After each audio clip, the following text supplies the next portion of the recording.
Daf Yomi, Tractate Zevachim, page 88, starting from the bottom of 87b. Just to give context, we're in the last line. I'll just read the English. Rav Shimi Bar Ashi adds, irrespective of the validity of the proof of Rava Bar Rav Hanan, in any event, resolve the issue to this side, meaning in favor of the claim that the airspace above the altar is considered as the altar itself, as if it enters your mind that the airspace above the altar is not considered as the altar. And now we're turning to Zevachim, page 88a, top of the page, with the words Chadash ha'oif psula. Chadash ha'oif psula, hechima ze midama, havileo sha'psula mechizayiknu midama. Then with regard to the case of a disqualified bird sin offering that was pitched at the top of the altar, how does one sprinkle from its blood on the wall of the altar? When the priest raises the bird in his hand in order to sprinkle its blood, the bird is considered to have descended from upon the altar, and he cannot sprinkle its blood, as the halacha with regard to all disqualified items is that once they have descended from upon the altar, they shall not ascend. Likewise, concerning the blood of other offerings that were disqualified that ascended upon the altar, how does he sprinkle from their blood, since it is sprinkled from the airspace above the altar?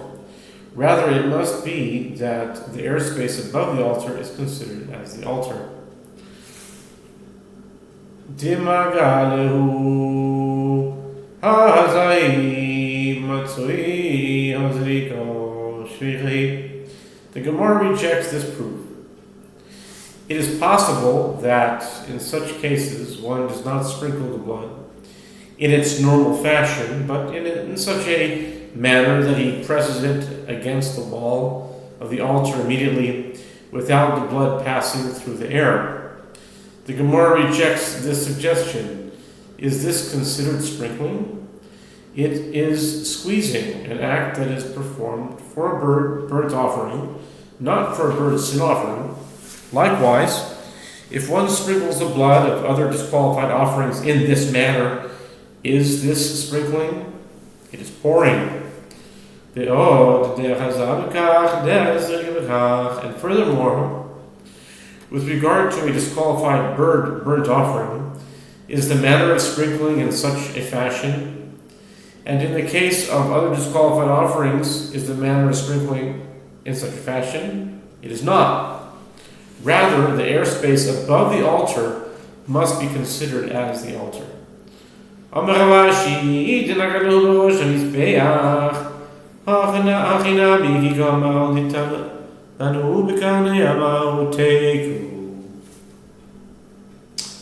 think this is the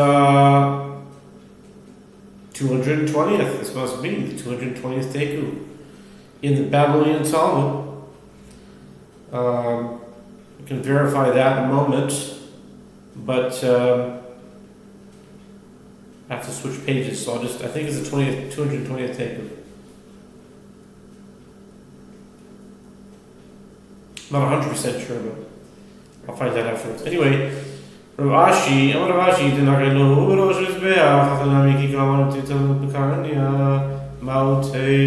Ashi said, if the question concerns a case where the priest held the blood or limbs while standing at the top of the altar, they would indeed be considered as having ascended the altar and shall not descend from it. But when the dilemma was stated with regard to the airspace above the altar, it was with regard to an instance where he suspended them with a pole above the altar while he himself stood on the floor of the temple courtyard. What is the halacha in such a case? The Gemara responds, the dilemma shall stand unresolved until the coming of Messiah.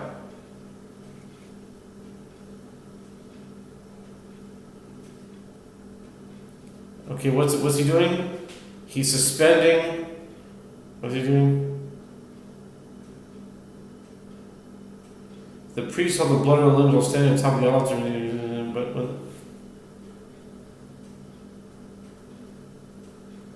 he's holding something above the altar, hanging from a pole, and does it still be considered as it ascended to the altar because of the airspace?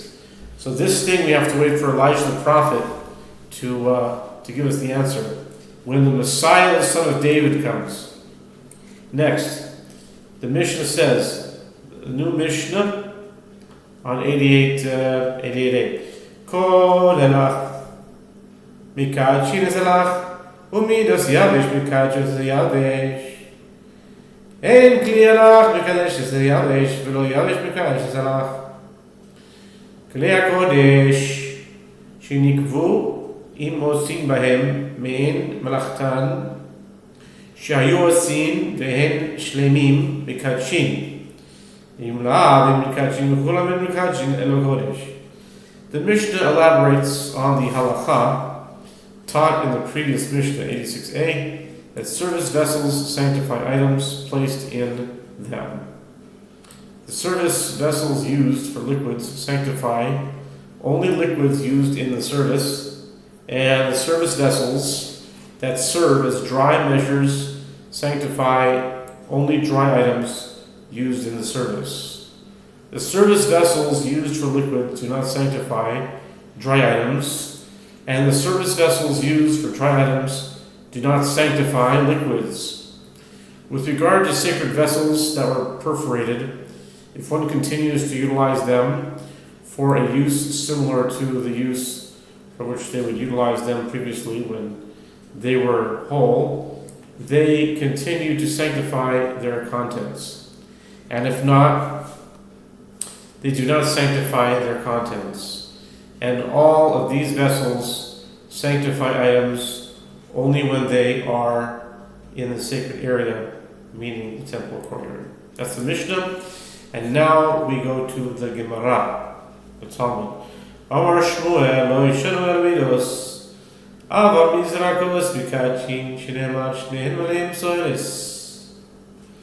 The Gemara, with regard to the statement of the Mishnah that the vessels used for liquids do not sanctify dry items, Shmuel says the sages taught this halacha only with regard to measures used for liquids, meaning wine or oil, but cups which are used for collecting the blood of offerings sanctify dry items as well, as it is stated in the verse, 1 cup of silver of 70 shekels after the shekel of the sanctuary, both of them full of fine flour, mingled with oil for a meal offering. Numbers 7:13, indicating that the cups were also fashioned for use with flour, a dry item. Amar le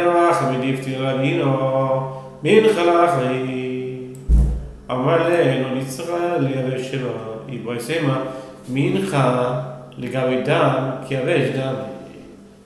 Rav Acha of Difti said to Ravina, the meal offering of the verse is also considered a liquid, as it is mixed with oil, and one cannot derive it from it the halacha with regard to items that are entirely dry. Ravina said to him, the verse cited by Shmuel was only necessary to derive the halacha under that portion of the meal offering, teaching that even flour that remained dry because it did not get thoroughly mixed with the oil is sanctified by the cup as well. If you wish, say instead, a meal offering, even though it is mixed with oil, is, in comparison to blood, considered a dry item. Accordingly, one cannot derive from the verse that the cups sanctify all dry items. Amar Shmuel Klishois Ein Mekadshin El Shteimin Ein Mekadshin El Ein Ein Mekadshin El Betoichon Ve'amar Ein Mekadshin El Shteimin U'ileh B'rifni.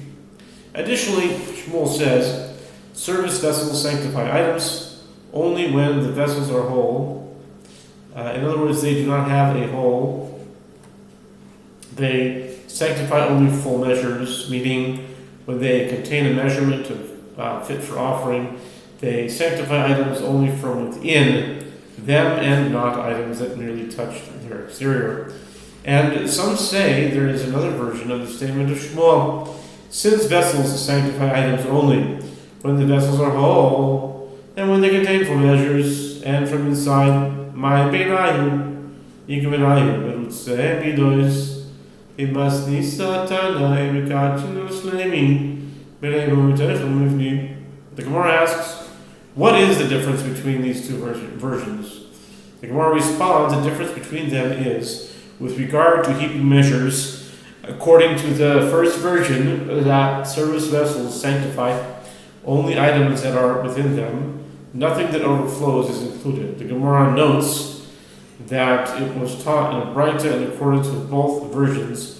Service vessels sanctify items only when they are whole and only full measurements and from within them and inside. With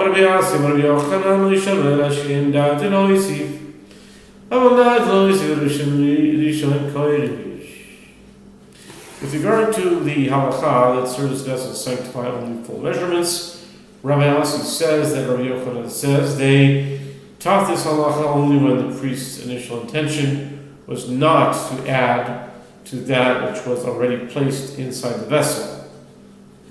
But if his initial intention was to add, then each initial amount placed in the vessel becomes sacred, no matter how small. Tanya Namiyachi Malayan, Ain Malayan, Shlemin, Omeram Yossi, Emasai Bisman, Shin Dadinoisi, Awandadinoisi, Rishon Kodesh. This distinction is also taught in a Braita.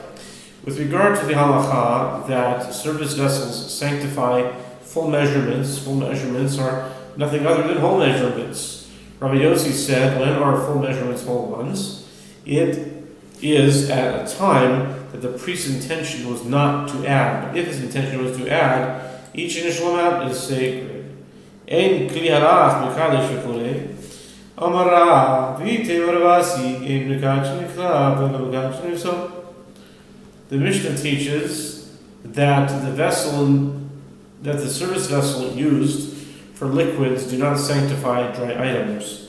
With regard to this halakha, Rav says, and some say that Ravasi says, the service vessel used for liquids do not sanctify dry items to permit them for sacrifice upon the altar, but they sanctify dry items in order for the items to be disqualified by them, meaning dry items placed in such vessels may be disqualified by that which disqualifies only sanctified items. For example, if they are touched by one who emerged that day, or if they emerge from the temple courtyard.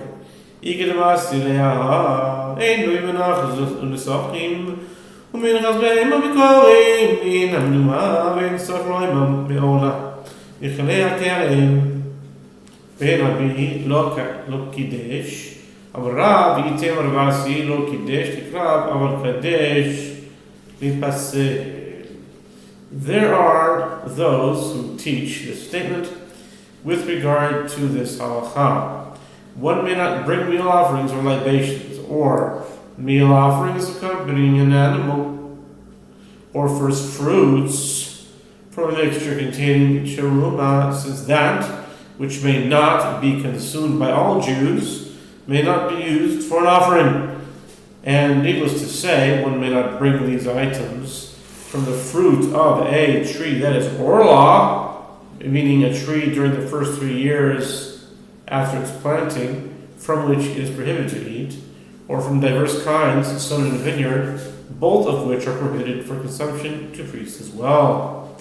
And if he brought an offering from them, it is not sanctified. With regard to this issue, Rav says, and some say it was Ravasi who says, it is not sanctified for sacrifice upon the altar, but it is sanctified in order to be disqualified.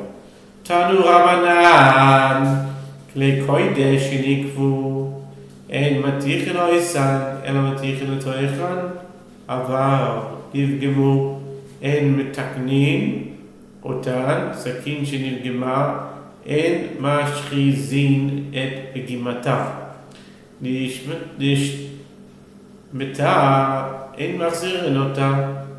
אבל שאול אומר, סכין מטרפת הייתה במקדש, ונמנו עליה הכהנים וגנזוה.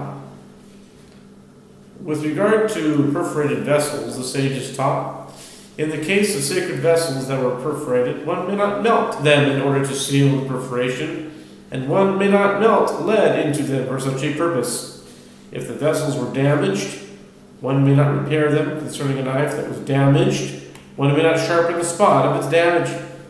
If the blade separated from the handle, one may not restore it. Abba Shaul says, there was a certain knife in a temple whose metal was soft and easily damaged, such that, when used, it would often render animals prohibited, thereby disqualifying them. Accordingly, priests voted concerning it and elected to hide it. Tanu Rabbanan b'gnei kahuna ein ois l'maseh machat el maseh oireg shenema maseh oireg nitgalu ein mechabsin otan, in brackets it says otan lo b'neter v'lo be'ahal. The sages taught priestly vestments are not fashioned by needlework, meaning by stitching various parts together, but rather through woven work, whereby the entire garment is initially woven into one entity. As it is stated, woven work, Exodus 28:32.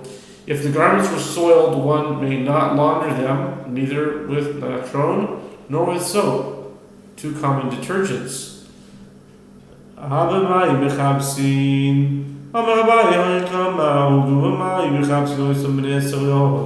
The Gemara asks, but may it be inferred from this that with water one may launder the priestly garments? Abai said, this is what the Bride is saying. If the dirty garments have only reached the point where laundering them with water alone would suffice, one may launder them with natron and soap, as they are not considered soiled. Wait a minute, let's read it again. If the dirty garments have only reached the point where laundering them with water alone would suffice, one may launder them with natron and soap, because they're not considered soiled. Let's continue on to the next, to get this going. 88b, top of the page.